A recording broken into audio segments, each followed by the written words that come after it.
한번 따라할까요? 순종하면 됩니다. 됩니다. 순종하면 됩니다. 됩니다. 지금까지 제가 강단에서 오늘까지 총 9번의 순종에 대한 말씀이 선포되고 있습니다. 그래서 지난 8번에 선포됐던 말씀들을 제가 간략하게 한번 정리를 해보겠습니다. 첫 번째로 우리는 순종하고 싶지만 못하는 이유가 좀 있었다는 거죠. 그래서 두 가지 이유가 있었죠. 그래서 순종하고 싶지만 못하는 이유는 첫 번째가 하나님의 말씀, 그 음성을 사모하고 들을 줄 모르면 누군가 전하는 음성과 말씀에 순종할 수 없다는 것입니다. 내가 하나님의 음성을 듣고자 하며 내가 하나님 음성 앞에 인내하며 내가 하나님 말씀을 사모하지 않는데 세워진 사역자들, 세워진 종들을 통해 어떤 얘기를 하나님 하시든지 기에 그 순종의 능력이 없다는 것이죠. 그래서 예레미야 시대 때 일어났던 사건을 제가 설명해 드렸었습니다. 바벨론의 침략을 받아 지배 상태, 식민 지배 중인데 그 바벨론에 세워놓은 그런 감독관을 이제 이스라엘 백성들 암몬으로 도망갔던 자들이 죽이게 되죠. 그러니까 남아있는 자들이 그 암몬으로 도망갔던 유대인들이 바벨론 그 감독자들을 죽였기 때문에 그들을 몰아냈지만 이것이 바벨론에게 빌미가 되어 어떤 화를 당할지 몰라 두려워하면서 그래서 그들이 결정했던 것이 애굽으로 우리 도망가자. 애굽으로 도망가자. 근데 그러는 중에 예레미야 선지자에게 하나님의 음성은 뭘지를 묻습니다. 하나님은 도대체 무엇을 우리에게 말씀하실지를 물었을 때 하나님께서 예레미야를 통해 이렇게 얘기하시죠. 애굽으로 내려가지 마라. 너희들이 바벨론을 섬기며 바벨론을 따르면 반드시 내가 너희들을 지켜줄 것이니까 두려워하지 말고 이 땅에 있으라. 만약 너희들이 애굽으로 내려가면 하나님 이렇게도 예언하셨습니다. 바벨론이 애굽까지 쳐들어가 애굽도 너희 때문에 멸망을 당하게 될 것이다.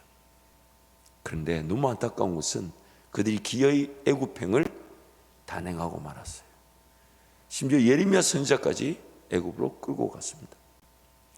오늘 내가 평상시에 하나님의 말씀에 대한 깨어있음, 순종함, 하나님 말씀을 사모하고 들을 줄 모른다면 아무리 좋은 예언, 아무리 좋은 길을 가르쳐줘도 내가 따를 힘이 없다는 겁니다. 내가 따를 때 하나님의 뜻의 부재가 문제가 아니라 하나님의 뜻 안에서 거하지 않았던 내 삶이 문제가 되는 것입니다. 또한 순종하고 싶지만 못하는 이유 두 번째는 순종의 기회는 나의 무슨 기회라고요?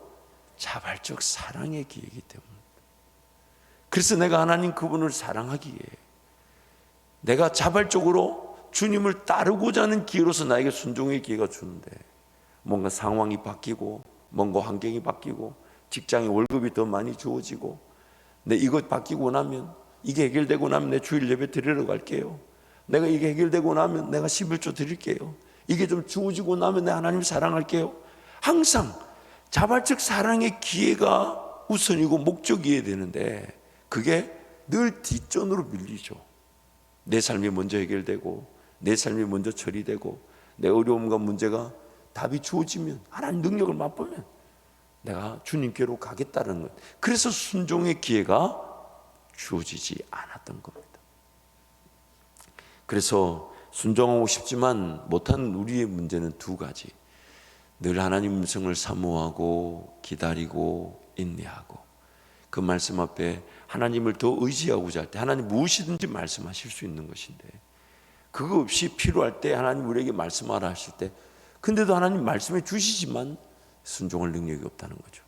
또한 순종의 기회는 항상 내가 하나님을 자발적으로 사랑하고자 하며 섬기고자 하는 것이 우선이 될 때에 나에게 어떤 모자라는 거 부족한 그거 하나님 모르시지 않고 하나님 순종의 기회를 통해 하나님과의 사랑의 관계가 지켜질 뿐만 아니라 더 사랑할 수 있도록 내 삶에 필요한 모든 것들을 정리시켜 주시는 것입니다.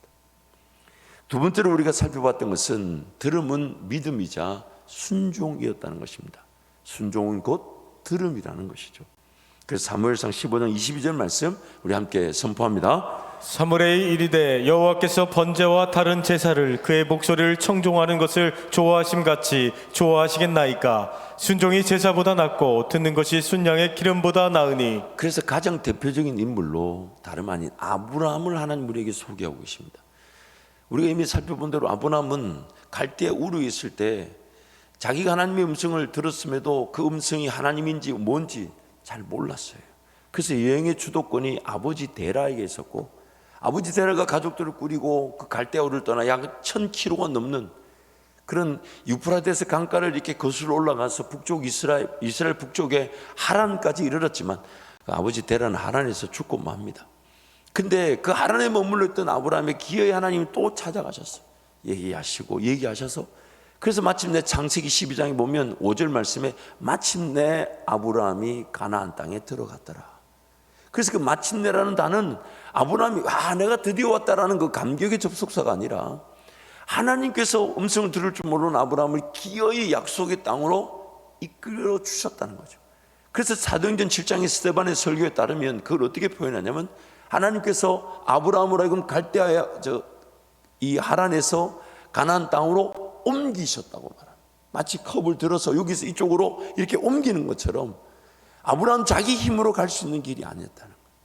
그래서 그 음성을 식별할 줄 모르는 아브라함에게 말씀하시고 또 말씀하시고 또 말씀하시고 또 말씀하시고, 이 아멘을 안 하는 게 그렇게 불편한 거예요. 이게 지금 안 들리는 거야 지금. 다시요. 그렇게 얘기하다 보니까 창세기 15장쯤 와서 아브라함이 반응을 했다는 거예요. 하늘의 별과 같이 내가 민족을 이루겠다고 계속 얘기하셨는데 15장에 와서야 내가 그것을 어떻게 알 수 있으리까, 이게 반응하니까 하나님 깜짝 놀래가지고 내가 있잖아 반드시, 그래서 계획을 얘기해 줘요. 너희 이 민족을 내가 애굽에 내려가서 450년 후에 오게 해서 이 땅을 차지하겠다. 아브라함이 반응하니까 하나님이 막 놀라셔가지고 그 원대한 계획을 아브라함에게 다 얘기해 주시고, 심지어 내가 방금 너에게 말한 그것을 언약으로 체결하겠다. 그래서 그 언약이 지켜지지 않으면 쪼개진 그 비둘기 사이로 횃불이 지나가는 것처럼 이러한 죽음을 면치 못할 것이다. 그 횃불 언약을 맺어 주시죠. 마치 하나님 혼자 계획하시고 혼자 이루실 거면서 아브라함이 들었다는 이유로 아브라함과 인격 대 인격의 동등한 관계 속에서 그 언약을 맺으시는 겁니다. 내가 너에게 말한 이거 지켜지지 않으면 내가 이 쪼개진 고기들처럼 비둘기처럼 죽임을 면치 않을 것이다. 그 횃불 언약. 그런데도 아브라함은 하나님 말씀을 계속 들으려 하지 않고 기다리지 않고 이스마엘을 낳고 불순종하고, 그러나 하나님이 계속해서 얘기해 가시다가 마침내 아브라함이 어느 경지에까지 이르렀냐, 순종의 시험의 자리에 이르렀는데 그 순종의 시험이 뭐였습니까? 100세에 얻은 아들을 번제물로 드리라는 음성이 그에게 들려지고 그게 깨달아지고 그게 믿어졌다는 겁니다. 기록된 성경이 있는 것도 아니고 예언했던 사역자가 있는 것도 아니에요. 아무도 없어요. 모두가 노아의 홍수 이후로 새로운 민족과 나라를 이뤘음에도 불구하고 하나님을 다 잊으신 세대 중에 다시 하나님이 하나님의 사람을, 하나님의 나라를 이루겠다고 아브라함 한 사람을 선택하셨는데, 근데 그 아브라함과 동행했던 그 기록을 보면 아브라함이 기어이 100세에 얻은 아들인데도 번제물을 내놓으라는 것이 들려졌을 뿐만 아니라 믿어졌다는 겁니다. 믿어졌다는 것. 그래서 들음이라는 것은 믿음이고 믿음은 순종이다. 순종이라는 것은 결국 들음의 경지를 뜻하는 것입니다. 나에게 하나님 무엇을 말씀하시든지 들려진다는 거예요. 들려지니까 순종이 됐다는 거예요. 근데 그렇게 들려지게 하신 분이 누구시라고요? 하나님이시라는 거예요. 하나님이시라는 거예요. 세 번째로 우리가 살펴봤던 것은 순종을 완성하는 시험, 즉 아브라함의 그 얘기를 좀 더 다른 각도에서 얘기했었습니다. 그래서 오늘 우리의 그런 영적 형편이 율법, 즉 구약의 말씀이 우리를 고발하고 있죠. 그래서 율법의 고발은 우리는 순종할 만한 능력을 가지고 있지 않다는 점입니다. 구약이 말하는 요지는 우리는 순종할 만한 능력이 없다. 그래서 순종을 위해 하나님 말씀을 들어야지만 들으려고 하지 않는다는 거예요. 말씀이 주어져도 깨달을 능력이 없다는 겁니다. 무엇을 순종해야 될지를 알고 있다고 해도 순종할 능력이 없습니다. 심지어 기어이 불순종할 것이라는 예언을 듣고서도 기어이 불순종하고 만다는 겁니다. 그런데 하나님께서 그러한 우리를 그래서 하나님께서는 아브라함과 같은 우리를 기어이 제대로 듣고 순종할 자로 변화시키기를 원하십니다. 그리고 하나님의 적극적인 은혜의 개입으로 들을 줄 몰랐던 자가 듣게 되어 순종의 자세가 갖추어졌을 때 감당할 수 있는 시험을 통해 하나님께서 어떻게 아브라함을 그리고 우리를 순종의 사람으로 변화시키셨는지를 나타내기를 원하십니다.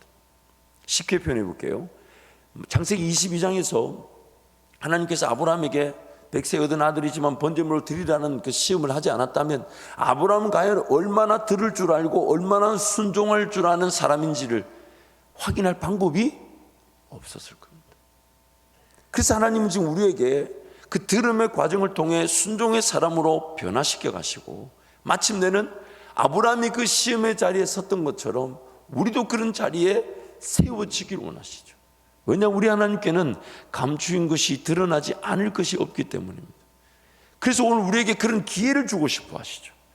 동행의 기회를 통하여 그 동행의 과정 속에 변화된 내 삶이 하나님 그분이 나를 변화시키셨다는 그 열매가 맺혀지는 시험의 기회.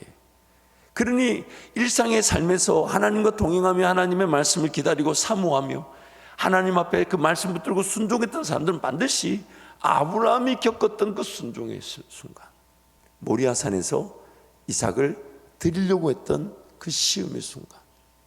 근데 그 이후로부터 아브라함의 기사는 땅을 제대로 차지하면서 창세기 24장에 뭐라고 얘기합니까? 하나님께서 아브라함의 범사에 복을 주셨더라. 범사에. 뭘 뜻하는 바? 하나님의 음성을 무엇이든지 들을 줄 알았고 무엇이든지 순종할 줄 알았으니 그의 삶에 뭐가 모자람이 있겠습니까? 있었겠습니까? 하나님 그것이면 충분했다는 얘기죠.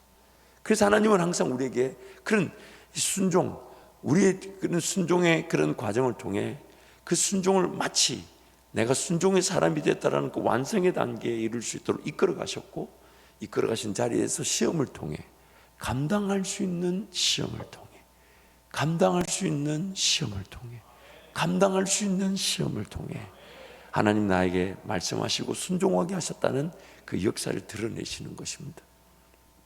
그래서 출애굽기 20장 20절 말씀 함께 선포합니다. 모세가 백성에게 이르되 두려워하지 말라. 하나님이 임하심은 너희를 시험하고 너희로 경외하여 범죄하지 않게 하려 하심이니라. 그 시험이라는 단어가 연어로 보니까 to prove, 증명이라는 단어입니다. 하나님 우리를 증명하시려고 우리에게 찾아오신다. 고린도전서 10장 13절 우리 함께 선포합니다. 사람이 감당할 시험 밖에는 너희가 감당한 것이 없나니 오직 하나님은 미쁘사 너희가 감당하지 못할 시험 당함을 허락하지 아니하시고 시험 당할 쯤에 또한 피할 길을 내사 너희로 능히 감당하게 하시느니라. 아멘. 네 번째로 우리가 살펴봤던 내용은 순종은 내어줌이라는 것이죠. 즉 삶의 주인으로서의 그 권리를 하나님 앞에 내어 드리는 것입니다. 아브라함처럼요. 자기 삶에 그냥 하나님이 그에게 역사하지 않으셨으면 갈대아 우르에서 그냥 살다가 죽었을 것입니다. 그런데 하나님의 음성이 들려지고 또한 그 순종의 기회가 주어지다 보니까 내 삶을 하나님의 음성에 맡기고 그 음성에 순종하면 그것이면 충분하구나. 그거를 깨닫게 되죠.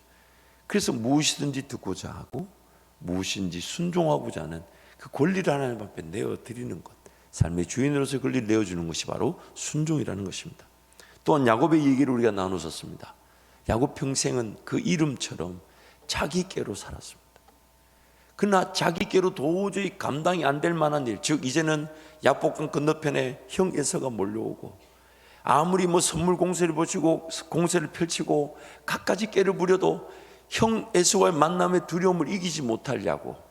근데 그 밤에 하나님이 찾아오셔서 그 환도뼈를 치시면서 야곱에게 복을 주시고 에서와의 극적인 화해가 이루어지게 하시고, 그래서 야곱의 발걸음이 자기만의 발걸음을 또 가게 됐는데, 분명히 그런 하란으로 떠나기 전 그 형을 속여서 떠나기 때 그 돌베개 베고 누웠던 자리에서의 그 소원, 하나님 나라에 안전하게 땅에 돌아오게 하신다면 내가 이 돌베개로 하나님의 전을 짓고 예배하겠다는 그 하나님 그걸 지금 기다리고 계신데 그 자리를 가지 않고 또 숫곳이라는 곳에 머물죠. 근데 안타까운 것은 딸 디나가 그 숫곳 즉 세겜에게 이게 성폭행을 당하게 되죠. 그래서 그 시몬과 레이가 우리 동생을 데려가려면 할례를 받은 데서 남자들이 할례를 받은 틈을 타서 그 세겜 족속들을 남자들 다 멸절시켜 버리죠. 그러니까 야곱이 그제서야 두려움을 느끼죠. 그래서 34장 30절부터 35장 5절까지인데 우리 함께 하나님 말씀 선포합니다. 야곱이 시므온과 레이에게 이르되 너희가 내게 화를 끼쳐 나로 하여금 이 땅의 주민 곧 가나안 족속과 브리스 족속에게 악시를 내게 하였도다. 나는 수가 적은즉 그들이 모여 나를 치고 나를 죽이리니 그러면 나와 내 집이 멸망하리라. 하나님이 야곱에게 이르시되 일어나 베델로 올라가서 거기 거주하며 내가 내 형 에서의 낯을 피하여 도망하던 때에 내게 나타났던 하나님께 거기서 제단을 쌓으라 하신지라. 야곱이 이에 자기 집안 사람과 자기 함께한 모든 자에게 이르되 너희 중에 있는 이방 신상들을 버리고 자신을 정결하게 하고 너희들의 의복을 바꾸어 입으라. 우리가 일어나 베델로 올라가자. 내 환난 날에 내게 응답하시며 내가 가는 길에서 나와 함께 하신 하나님께 내가 거기서 제단을 쌓으려 하노라 하매 그들이 자기 손에 있는 모든 이방 신상들과 자기 귀에 있는 귀고리들을 야곱에게 주는지라.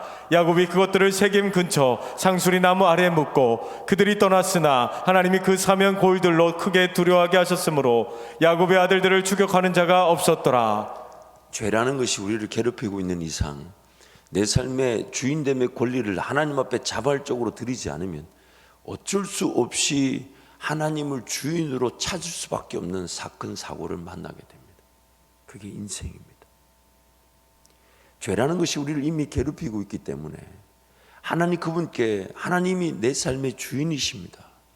그래서 하나님 그분을 예배함이 중심이 되어야 되며 하나님 음성을 기다리는 것이 우선순위가 되어야 되고 하나님 그분이 내 삶을 인도해 가실 것을 기다리고 죽으면 죽을지언정 하나님보다 앞서가지 않기를, 그렇게 내 삶의 주인됨의 권리를 하나님 앞에 맡겨놓지 않으면 어쩔 수 없이 하나님 그분을 찾을 수밖에 없는 사건 사고를 만나게 됩니다. 그게 바로 우리 타락한 인생의 안타까움이죠. 자발적으로 내 삶의 주인 대신 하나님 앞에 삶의 모든 권리를 드릴 건가? 아니면 어쩔 수 없이 무슨 일을 당해 내 힘으로 나를 구원할 수 없을 때 그제서야 내 삶의 주인으로 하나님을 인정할 것인가? 자발적으로 드리는 것이 훨씬 안전하지 않을까요? 어쩔 수 없이 드리면 아픕니다. 많이 아파요. 여러분, 저는 요즘 들어서 하나님 앞에 드리는 기도가 이것입니다. 하나님, 저는 저를 구원할 수가 없습니다. 저는 저를 지킬 수가 없습니다. 저는 저를 보호할 수가 없습니다. 제가 저를 이길 수가 없습니다. 하나님, 나는 나를 구원할 수가 없습니다. 하나님, 은혜를 베풀어 주십시오. 그게 오늘 요즘 들어 계속되는 고백입니다. 새벽마다 이 고백 한번 하고 나면 사실 다른 문제 처리해야 될 거 사실 그거 별 중요하지 않아요. 별 중요하지 않아요. 나를 구원하실 분이 하나님이시라는 게 믿어지면 처리해야 되고 해결해야 될 문제가 하나님 앞서가시면서 해결해 주실 텐데, 내가 나를 구원할 줄 모른다는 걸 모르니까 그렇게 이리 다니고 저리 다니고 이렇게 시도하고 저렇게 시도, 결국 내가 나를 죽였던 거예요. 구원하기는 그냥 나를 힘들게 했던 거죠. 그래서 하나님의 법들에서 은혜를 간구할 때, 하나님, 저는 저를 구원할 수가 없습니다. 하나님, 나는 나를 구원할 수가 없습니다. 하나님, 나를 건져내어 주십시오. 보호하여 주십시오. 지켜주십시오. 허물을 덮어주십시오. 용서해 주십시오. 긍휼히 여겨 주십시오. 정말 물론 제가 여러분한테 아멘 소리 들으려고 이렇게 한 건 아니지만 참 여러분도 어지간합니다. 여러분, 그렇지 않아요? 참 우리는 우리를 구원할 수가 없습니다. 하나님 앞에 내어 드릴 수밖에 없어요. 드리지 않으면 우리는 하나님 앞에 드리지 않으면 안 될 일들을 만날 수밖에 없는 죄인들입니다. 또한 요셉처럼 하나님의 꿈을 꾸었지만 그 꿈이 어떻게 이루어질지, 하나님 어떻게 인도해 가실지 전혀 모르고 끌려다녔지만, 하나님은 그 끌려다닌 구덩이에 던져질 때나 종으로 팔려갔을 때나 억울하게 감옥에 갇혔을 때나 하나님이 형통케 하심으로 요셉이 바라는 아버지 품으로 돌아가게는 하지 않으셨지만 그 종살이와 감옥살이에서 인정받게 하셨죠. 근데 그 과정을 통해 요셉이 어떻게 바뀌어지게 되냐면 삶의 모든 해석과 판단은 하나님께 있다는 것입니다.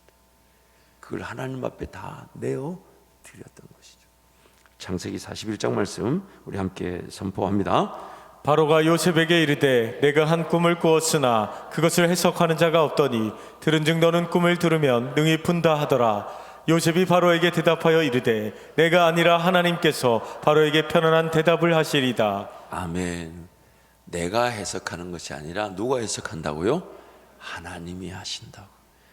그래서 뭔가 섣불리 판단하지 않는 겁니다. 왜 어려울까? 왜 힘들까? 그러다 보니까 이런 질문도 하게 되죠. 하나님 분명히 막아주실 수 있었을 건데 왜 안 막아주셨을까? 근데 그 질문이 자연스럽게 어디로 올라가게 되면 하나님을 원망하게 되고, 하나님 나를 도와주실 수 있었을 건데 안 도와줬다고 하나님 앞에 책임을 이렇게 묻게 되죠. 그러나 지금도 그 어려움이 어려움으로 남아있다 해도 내 삶에 내 코에 호흡이 있다는 것은 하나님 여전히 분명히 뜻을 가지고 나를 위해 일하고 계신다는 것인데, 그래서 그것을 믿고 의지하고 하나님도 예배하고 하나님도 인내하면 되는데 자꾸 뭘 해석하려고 하고 뭘 판단하려고 하고, 그러다 보니까 정죄하고 내 죄 때문이야, 혹은 하나님이 안 도와줘서 그렇다는 둥, 누구 때문이야, 뭐 이거 없어서 그래 저거 없어서 그래. 결국 그 삶의 해석과 판단이 나에게 있다는 것을, 그리고 내가 그것으로 인해 쓰러지고 넘어지고 있다는 것을 반증하고 있는 셈입니다. 삶의 모든 일들은 우리 하나님만이 아십니다. 하나님만이. 나의 할 일은 하나님께 맡겨놓고, 그래서 지금 좀 불안하고 염려가 되고 떨리지만 하나님 여전히 나의 찬양을 받으시기에 합당하십니다. 하나님은 나의 기도를 들으시기에 합당하십니다. 하나님 내 예배를 받아주십시오. 오히려 내 예배를 살려주십시오. 내 예배를 더 예배답게 만들어 주십시오. 그게 우리의 마땅한 자세인데 자꾸만 뭘 해석하고 판단하니까 이거 있어야 되는 것 같고 저거 해결돼야 되는 것 같고 이게 채워져야 되는 것 같고 이게 주어져야 되는 것 같고 이게 당장 돈이 있어야 되는 것 같고, 그러니까 그거 붙들고 기도하죠. 돈 달라고, 해결해 달라고. 물론 그걸 다 올려드리더라도 우리의 모든 기도에, 정말 하나님과의 관계 속에서 하나님께 요청할 수 있는 모든 기도의 결론은 무엇이냐면 내 뜻대로 마시고 아버지 하나님의 뜻대로 하시라고. 그래서 지금 나는 하나님을 즐거워하렵니다. 나는 하나님을 기뻐하렵니다. 하나님을 예배하렵니다. 그게 오늘 이 땅의 삶을 살아가는 우리가 누릴 수 있는 유일한 자유이자 행복입니다. 하나님 다른 걸 우리에게 주시는 게 아니라 무화과 나무 잎이 마르고 포도, 이거 지금 도대체 몇 번 하는지 몰라요. 그거 있죠. 그 다음에 결론이 뭐라고요? 아무것도 없어도 난 여호와라 인하여 즐거워하며 구원의 하나님을 인하여 기뻐하리로다. 그것이 바로 우리 인생의 최고의 은혜인 것입니다. 다섯 번째로 온전함의 척도로서의 순종에 대해 살펴봤어요. 이게 뭐냐면, 그러면 그 순종의 과정을 통해 하나님 우리를 온전하게 하나님의 사람으로 빚어내신다는 거죠. 순종을 통하여. 그리고 그렇기 때문에 우리가 온전하게 빚어진다는 것은 다름 아닌 교회를 세우는 것이고 교회를 통해 온전해질 수 있다는 것이죠. 그래서 교회 질서에 순종하고 교회 강단에 선포된 말씀이나 하나님이 세우신 그런 주의 종들에게 순종하게 될 때 내가 바로 온전해지게 된다는 것입니다. 그래서 그때 나눴던 내용을 좀 소개하면, 각 성도가 교회로서 온전해지기 위해서는 반드시 가르침을 받아야 하고 그 가르침은 말씀이신 예수 그리스도를 믿고 아는 것입니다. 그래서 성령께서 성도를 온전하게 하는 교회를 세우기 위해 주신 은사들을 보면 신약의 말씀들을 기록한 예수님의 제자들, 사도, 예수님의 음성을 직접 듣고 기록한 사도들이 있었고, 또 구약의 말씀들을 기록한 선지자들이 있었죠. 또한 예수님의 말씀을 전하는 복음 전하는 자가 있고, 예수님 말씀이 잘 전해지고 지켜질 수 돕는 목사가 있고, 하나님 말씀을 잘 가르치는 교사, 이 5가지 은사를 우리에게 주셨다라고 에베소서에서 강조하고 있는 것은 다름 아닌 교회를 통해 성도들이 순종하여 온전해질 수 있다는 것입니다. 그래서 그 부분을 강조하고 있는 것입니다. 특히 마태복음 28장 예수님의 마지막 명령이죠. 우리 함께 선포하겠습니다. 예수께서 나와 말씀하여 이르시되 하늘과 땅의 모든 권세를 내게 주셨으니 그러므로 너희는 가서 모든 민족을 제자로 삼아 아버지와 아들과 성령의 이름으로 세례를 베풀고 내가 너희에게 분부한 모든 것을 가르쳐 지키게 하라. 볼지어다 내가 세상 끝날까지 너희와 항상 함께 있으리라 하시니라. 아멘. 먼저 에베소서 2장 20절에 보니까 오늘 우리는 사도들과 선지자들의 터 위에 교회가 세워졌다라고 합니다. 즉 구약과 신약의 말씀들, 그리고 그 위에 교회가 세워질 때 복음을 전하는 자. 그래서 예수님이 이렇게 얘기하셨죠. 너희는 가서. 그리고 또한 예수님이 이렇게 얘기하셨죠. 모든 민족으로 뭘 삼으라고요? 제자를 삼으라. 즉 목사와 교사의 역할에 대해서 말씀하신 거죠. 또한 아버지와 아들과 성령의 이름으로 세례를 베풀라라고 얘기하시면서 목사와 교사의 역할, 가르치는 자의 역할을 통해 제자들이 세워지는, 예수님의 제자들이 세워지게 되는 것. 그래서 지금 예수님께서 말씀하신 것과 에베소서에서 성령을 통해 주신 말씀이 똑같은 맥락에 주어진 것입니다. 교회를 통해 성도들은 순종의 기회를 가지게 되고, 그 가르침의 순종을 통하여 성도가 온전해져서 봉사의 직무를 감당하게 되는 것입니다. 그래서 가르치는 자들에게 당부하기를 오직 사랑 안에서 참된 진리를 가르쳐라. 에베소서 4장에서 말씀하고 있는 것이죠. 그래서 목사와 교사의 역할이 뭐냐면 사랑이라는 환경을 만들어 놓고 또한 진리의 말씀이 잘 가르쳐질 수 있도록. 그래서 우리 교회 안에 그런 항존 직분자들이 세워져 있고 또 목자와 교사들이 세워진 것은 교회 안의 성도들이 가르침을 통해 순종의 기회를 가지고 그 순종의 기회를 통해 성장하게 되며 온전해지게 되는 것입니다. 제가 이렇게 보니까 만원의 능력이 대단하네요. 애들이 떠들지 않고 자리에 가만히 앉아. 이걸 매주 줘야 되나? 야, 너무 신기하고 너무 기특하고 너무 감사하네. 어쨌든 갑자기 이런 얘기에 죄송합니다만 너무 놀라워서. 왜냐하면 저 아이들이 저 자리에 앉아 있었던 아이들이 아닌데. 아무튼 감사합니다. 6번째, 우리 순종에 대한 말씀은, 순종은 뭐였다고요? 안식. 내가 하나님 앞에 순종하게 될 때 하나님 나를 쉬게 만드신다는 겁니다. 그러니까 가장 대표적인 예가 뭐냐면 모세를 통해 하나님 그렇게 얘기하셨죠. 이스라엘 백성들이 가데스 바네아는 즉 약 1년 반에서 2년의 시간이 지나서 출애굽한 다음에 가데스 바네아 가나안 땅 입구에 왔습니다. 그래서 하나님이 정탐을 하랬더니 그 정탐을 하고 왔을 때 하나님의 말씀하신 것만 붙들어야 되는데 그 땅이 크다는 듯, 그들에 비하면 우리는 메뚜기에 불과하다는 듯, 결국 그 불순종으로 약 38년에 또 광야 생활이 이어지게 되죠. 근데 그 광야 기간 동안 하나님은 여러 가지 목적을 성경에 얘기하시는데 그게 뭐라고 얘기하시냐면 그 중에 하나가 그들 중에 군인들이 다 죽어나갈 때까지, 자기 인간적인 힘으로 하나님 나라를 싸워 쟁취하려고 했던 군인들이 다 죽어나갈 때까지, 불순종했던 1세대가 40일 정탐했던 날의 하루를 1년으로 계산해서 40년 동안 그 땅을 머물게 하셨던 겁니다. 그리고 이제 약속의 땅 가나안에 들어가면 전쟁은 하나님께 속한 것이니까 우리 할 일은 그저 순종만 하면, 오히려 하나님이 그 모든 마치 뺑뺑뺑 돌게 나면 성이 무너졌을 때 우리가 맛보는 것은 즐거움이고 평안이고 쉼이고 안식이었던 거죠. 하나님이 싸워주시니까 우리는 그저 그 뒤에 따라가기만 하면 되는 것입니다. 그래서 순종은 안식이라는 것입니다. 그래서 내용을 한번 정리했는데요. 사람이 하나님을 영화롭게 해드리기 위해서는 오직 한 가지, 하나님을 마음과 정성과 뜻과 힘과 목숨을 다해 사랑하는 것이고, 하나님을 사랑한다는 것은 하나님만이 사람의 인생을 지키고 보호하실 수 있는 분이기에 그분을 섬기는 것이며, 하나님을 섬긴다는 것은 하나님의 음성을 듣고 순종하는 것입니다. 그래서 오늘 우리의 삶에 하나님의 뜻 순종하게 되면 내가 안식을 누리게 된다. 그래서 히브리서 4장 1절부터 11절 말씀까지 그 얘기를 쭉 하는데 다 읽을 수는 없고 히브리서 4장 10절부터 11절 말씀 2절만 함께 선포합니다. 하나님께서 주실 안식에 들어가는 사람은 하나님이 자기 일을 마치고 쉬신 것과 같이 그 사람도 자기 일을 마치고 쉬는 것입니다. 그러므로 우리는 이 안식에 들어가기를 힘씁시다. 아무도 그와 같은 불순종의 본을 따르다가 떨어져 나가는 일이 없도록 해야 하겠습니다. 4장 앞부분에 설명한 바가 뭐냐면 여호수아와 그 백성들에게 온전한 안식을 주셨더라면 오늘 우리는 이 안식에 들어가자 말할 필요가 없다는 거죠.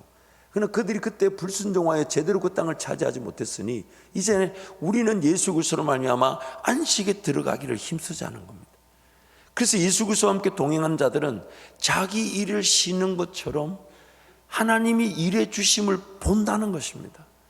그래서 오늘 이 땅에서 우리의 진정한 천국, 그 어디나 하늘나라는 여전히 뭔가 내가 치료해야 될 것 같은 전쟁을 하나님께 맡겨놓을 때 나는 그저 예배했을 뿐이며 난 그저 기도했을 뿐이며 난 그저 하나님이 앞서 행하실 걸 기다렸을 뿐인데 하나님이 정말 앞서가시며 일을 행해 주셨을 때 내가 한 것은 하나도 없다는 거예요.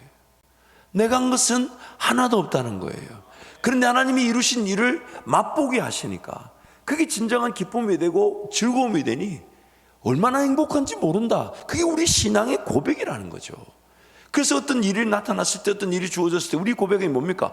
야, 이건 내가 꿈꿀 줄도 몰랐고 계획할 줄도 몰랐고 인내로 기도할 줄도 몰랐는데 하나님 그 모든 과정을 하나님이 시작하셔서 하나님이 과정을 진행하시고 하나님이 열매를 맺게 하셨다. 그게 바로 안식이라는 거예요. 내가 한 게 없는데 하나님이 하셨다는 거예요. 그러니 나는 쉬었을 뿐이에요. 하나님 그분 앞에서 예배하며 쉬고 하나님 그분 앞에서 기도하며 쉬고 하나님 그분을 바라보며 쉬었을 뿐인데 하나님이 주신 지혜로 하나님이 주신 능력으로 나도 감당했지만 감당하면서도 이건 내가 계획한 게 아니고 이 감당할 수 있는 힘도 내가 가지고 있었던 것이 아니라 하나님이 주신 건데 그 일이 이루어졌으니 순종했던 나에게 하나님이 안식을 누리게 하시는 것입니다. 그래서 순종은 안식인 것입니다. 그래서 오웬 맥메나스라는 그 분의 글을 소개했었죠. 우리는 하나님의 뜻을 몰라서 못한다고 말한 적이 얼마나 많았던가. 성경에는 우리가 평생 이행하고도 남을 하나님의 뜻과 계획들이 가득 차 있다. 문제는 무엇을 할지 모르는 게 아니라 아는 것을 하지 않는다는 점이다. 미래를 여는 관건은 계시가 아니라 순종이다. 이미 말씀하신 것에 우리의 생을 걸기로 다짐하면 미래는 더욱 분명하고 뚜렷해진다. 이미 아는 것을 제대로 행하지 않는 사람은 안개 속을 걸어가는 사람과 다름없다. 그런 사람은 하나님이 아무 말도 하지 않는다고 원망한다. 사실은 자신이 듣기를 거부하고 있는 것임에도 불구하고 자신은 그 사실을 알지 못한다. 그러므로 오늘 우리에게 이미 주어진 우리를 거룩하게 하며 하나님을 알아가게 하며 하나님을 경험하게 하며 하나님을 믿어지게 하는 말씀과 기도의 자리가 이미 주어졌으니 거기에 먼저 순종할 줄 알 때 내 삶에 그 필요한 인도하심, 내 삶을 인도하시는 나를 쉬게 하시는 하나님의 인도하심을 볼 수가 있다는 것입니다. 근데 주어진 말씀도 읽지 않고 기도하지 않는데 어떤 기적의 기회가 주어지겠습니까? 아니 주어졌으면 안 되죠. 왜? 주어졌다면 계속 말씀 안 읽고 계속 기도하지 않을 판이에요.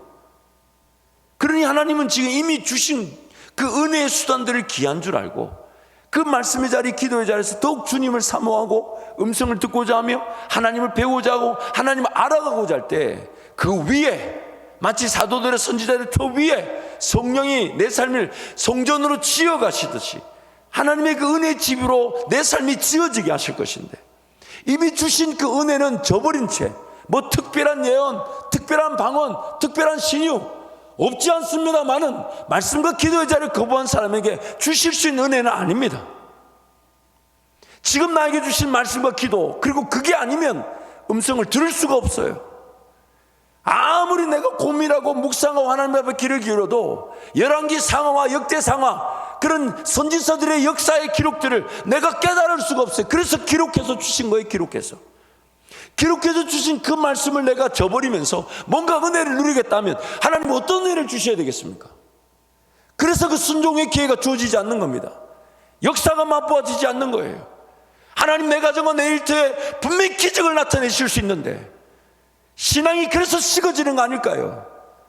하나님이 주신 그 은혜의 수단들 나를 깨우치시고 그러나 나에게 힘을 주시고 하나님을 알아가게 하면서 예수 그리스도라는 지식에서 자라가게 하실 그 기록된 말씀과의 관계, 그 말씀이 나를 뜨겁게 할 때 그 기도의 자리에서 하나님 그 말씀대로 이루어 주옵소서, 그 말씀대로 이루어 주옵소서.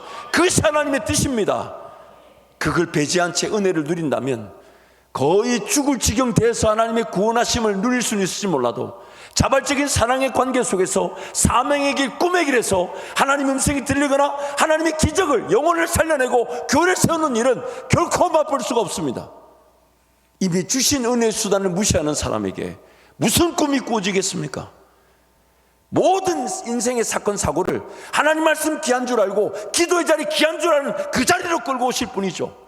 그러나 그걸 귀한 줄 알고 그 말씀 붙들고 그 말씀이 전부인 줄 알고 기도의 자리를 살아간다면 꾸지 않을래야 꿈이 꾸지 않을래야 꾸지 않을 수가 없고, 듣지 않을래야 듣지 않을 수가 없으며, 따라가지 않을래야 따라가지 않을 수 없는 그런 길이 열려지게 되는 것입니다.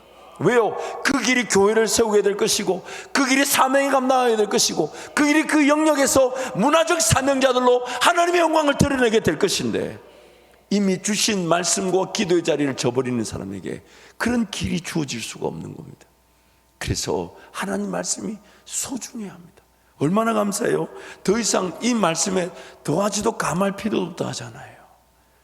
인쇄술이 좋아가지고 옛날처럼 막 지게로 다녀야 되는 것도 아니고 이 한 권에 딱 묶어 주셨는데 차 뒤에 던져놨다가 예배할 때만 갖고 오는 게 아니란 말이에요. 그래도 우리나라는 좀 덜 하더만요. LA 있을 때는 햇빛이 그 사막이니까 뜨거우니까 차 뒤에 던져놓은 게 표가 나요. 색깔이 바래서 와. 그리고 이 얘기는 하면 정말 절대로 자기 책에 뭐 빌립보서가 없니 에베소서가 없니 없는 게 아니에요. 붙었어요. 책 사가지고 한번 읽어 안 해준 거야 이거 제가. 자꾸 없대. 석장이 한꺼번에 넘어갔는데 없대. 제가 이것도 최근에 또 들었어. 그 금요철야 때 안 넣으신 거야. 여러분 믿지 마세요. 우리의 죄인됨의 형편으로 기록된 이 성경이 아니면 우리는 은혜를 누릴 수 없기에 성령께서 우리를 향한 구원을 적용하시고 완성하실 때에 예수께서 이루신 일의 최종 완성은 하나님 말씀이 기록되어지게 하신 것. 그 말씀이 바로 예수님이시라는 겁니다. 예수. 그러니 그 말씀을 가까이 하고 그 말씀 붙들고 기도할 때 그 어떤 은혜든 놓치지 않고 누리게 됩니다. 반드시 그러합니다. 그리고 그 말씀 읽고 기도할 줄 아는 성도가 하나님 한 분이면 충분한 줄 알아서 기쁨의 예배자가 되는 것입니다. 우리 말씀 더 사랑하십시다. 말씀 붙들고 기도하십시다. 하나님께서 반드시 사명의 일에서 꿈이 꾸어지고 아브라함에게 들려주셨던 그 음성을 우리도 듣게 하실 것입니다. 7번째, 순종은 자기 부인입니다. 그래서 하나님 앞에 순종한다는 것은 전적으로 하나님을 따른다는 것이죠. 그래서 내가 이걸 어떤 순종의 기회가 주어지면 이 어려움이 해결되고 문제가 처리되지 않을까, 그건 순종의 기회가 아니라는 겁니다. 그건 순종의, 하나님 나에게 무엇을 말씀하시든 그러나 그것이 내 삶의 직접적인 문제 해결과 도움이 되지 않는다 할지라도 하나님이 하라고 하시니까, 하나님이 하라고 하시니까. 그래서 여러분 그리스도인의 삶에 보면 한 번은 그런 위기처럼 보이는 기회가 있습니다. 위기처럼 보이는 기회. 내 삶을 돌보기도 어려운데 자꾸 다른 사람을 돌보자 그래요. 근데 그 위기를 기회로 누리지 못하면 평생 누군가를 돌볼 기회는 주어지지 않습니다. 그래서 사르밧 가보의 가정에 하나님 엘리야를 보내셨죠. 한 움큼 밀가루와 기름 몇 방울 남았는데 그거를 자기도 지금 먹고 죽으려는데 하나님이 내놔래. 여러분 이 위기가 기회가 되지 않으면 평생 하나님의 복의 통로로 살지 못합니다. 계속 허덕거리게 됩니다. 그러니 먼저 구별해야 되고 먼저 하나님 앞에 헌신해야 되는 것이 반드시 우리에게 찾아올 하나님의 기회입니다. 항상. 그래서 하나님 교회를 먼저 섬기게 하시고 교회를 위해 희생하게 하시고 교회를 위해 수고하게 하시고 복음 전파와 선교를 위해. 그래서 내 삶도 녹록지 않지만 내 자녀들을 돌보는 것도 녹록지 않지만 주님 나라 위에 먼저, 이게 되지 않으면, 먼저 그 나라와 의를 구하지 않으면 그 남은 것들은 더하여질 수가 없죠. 더하여져. 우리는 항상 나머지 것들이 더하여지고 나면 하나님 나라를 구하려고 그래요. 그러다 보니까 평생 다람쥐 쳇바퀴 돌아가다. 그러나 또 신앙생활 안 할 수는 없어. 근데 그 신앙생활이 왔다가 갔다가 왔다가 갔다가. 근데 본인이 그게 문제인 줄 몰라. 지금은 좀 방학이야, 좀 쉬어야 돼. 그러다가 주님 오시면 어떡하려고 그럽니까, 여러분? 다른 건 몰라도 어제까지 새벽기도를 깨웠는데 오늘 새벽기도 하루 빠졌는데 다른 사람들이 은혜를 너무 받았대. 근데 이런 게 또 반응이 없는 거 보면 별로, 그럼 받은 건 받은 거지 뭐. 이런 분위기가, 이게 문제라는 거예요, 이게. 죄송합니다. 그런 영적인 어떤 갈급함이 있어야 되는데, 그러니 여러분, 오늘 우리 삶에 항상 나를 부인하고 내가 죽을 수 있는 기회로서 하나님 나에게 순종을 요구하실 겁니다. 너 어려운 줄 안다. 너 힘든 줄 안다. 근데 너희가 한번 해보겠냐? 너희가 한번 해보겠냐? 이 위기가 기회가 되지 않으면 평생 내 삶, 내 먹고 마시는 거, 내 자녀들 돌보는데 갇혀버립니다. 왜냐하면 그게 믿음이니까요. 나한테 주어진 것으로 내 삶을 돌보면서 하나님 나라를 섬기겠다는 것이 믿음이 아니죠. 내 삶을 돌보는 게 우선이 아니라 하나님 나라를 위해 살아가는데, 내 먹고 마시고 입는 것, 자녀들을 돌보아 주시는 그 은혜가 하나님 나라의 일용할 양식인 겁니다.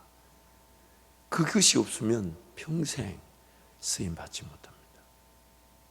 쓰임 받을 수가 없죠. 이렇게도 표현할 수 있죠. 내가 자식들, 내 가정, 내 먹고 마시고 입는 거 다 하고 남는 걸로 하나님께 드린다. 물론 안 드리는 것보다 나을지 모릅니다.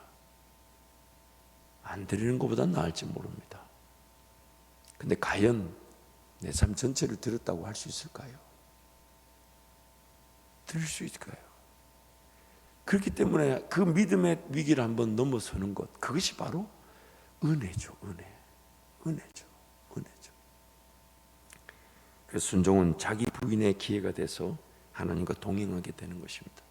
그래서 그때 말씀을 나눌 때 1차적으로는 하나님의 말씀을 직접적으로 대하며 기도하면서 그런 순종의 기회, 자기 부인의 훈련의 기회를 삼으시고, 또한 2차적으로는 교회 공동체 관계 속에서 뭐 특별한 어떤 순종의 기회를 찾기보다는 믿음의 가정들에게 먼저 사랑하라 했으니까 믿음의 가정들에게 먼저 순종하십시오. 사랑하십시오.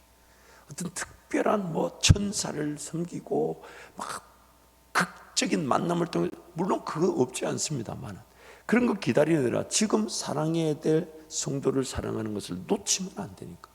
근데 그렇게 이미 주어진 환경 안에서 사랑할 자들을 사랑하게 될 때 하나님께서 반드시 더 놀라운 은혜의 길로 우리를 인도해 가시는 것입니다. 마지막 8번째로, 지난주에 우리가 말씀, 순종은 인내로 걷는 여정입니다. 즉 순종할 줄 몰랐던 자들이 순종할 줄 알되, 그것이 점점점 자발적 사랑의 관계 속에서 더 듣고자 하고 더 따르고자 하고 더 하나님 앞에 내어드리고자 하는 순종이 결국 우리 평생의 신앙의 여정이 되는 것입니다. 그래서 이런 내용을 한번 소개했었죠. 예수 안에 거한다는 것은 하나님의 사랑 안에 거하는 것이며, 하나님의 사랑 안에 거한다는 것은 예수님의 말씀인 계명을 지켜 행하는 것을 말합니다. 그러니 예수 안에 거하는 자들은 계명을 듣고 지켜 순종하는 자들이니 무엇을 구하든지 계명 즉 말씀 따라 구함으로 얻게 되는 형통한 자들인 것입니다. 그리고 그렇게 말씀 따라 구함으로 형통한 자들의 삶은 하나님의 사랑 안에 거함으로 이루어진 것이니 형제를 서로 사랑하는 열매를 얻게 되는 것입니다. 결과적으로 교회를 이루는 것입니다. 그래서 나는 포도나무요 너희는 가지니 그가 내 안에 내가 저 안에 거하면 내 이름으로 무엇이든지 구하면 내가 이루리라. 전제 조건이 있습니다. 예수님께 붙어 있어야 되는 거죠. 그래서 아무리 좋은 말씀과 기도가 살아있다 해도 나무가 가지가 나무에 붙어 있지 않으면 아무리 좋은 비를 아무리 좋은 햇빛을 받아도 죽은 겁니다. 그래서 개인 혼자 신앙생활이 안 되는 거예요. 자기 혼자 집에서 말씀 읽고 기도한다고 신앙생활, 물론 우리가 교회 중심의 삶을 살면서 그 가르침을 받은 대로 각자의 집에서 말씀을 더 묵상하고 더 기도하고는 그건 분명한 은혜죠. 그러나 가르침이 없고 교회 공동체가 없는데 혼자서 성경 읽고 기도하는 것은 가지가 몸에서 떨어져 나가 비를 공급받고 햇빛을 공급받지만 이미 죽은 것입니다. 이미 열매를 거둘 수가 없는 것이죠. 그래서 오늘 예수님 안에 거해야 되고, 예수님 안에 거한다는 것은 예수님의 계명을 사랑하여 지키고자 하는 것입니다. 예수님의 사랑 안에 거하여 지키고자 하는 것은 다름 아닌 형제를 사랑하게 되어서 교회를 이루게 되어 주님의 몸된 교회를, 그 포도나무로서의 그 교회가 더 부흥하게 되는 것이죠.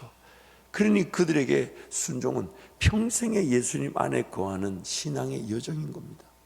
교회 공동체 안에 거하고. 그러니 옆에 있는 지체가, 여러분 성도 얼마나 귀한지 몰라요. 옆에 있는 지체 한번 봐주세요. 봐주세요.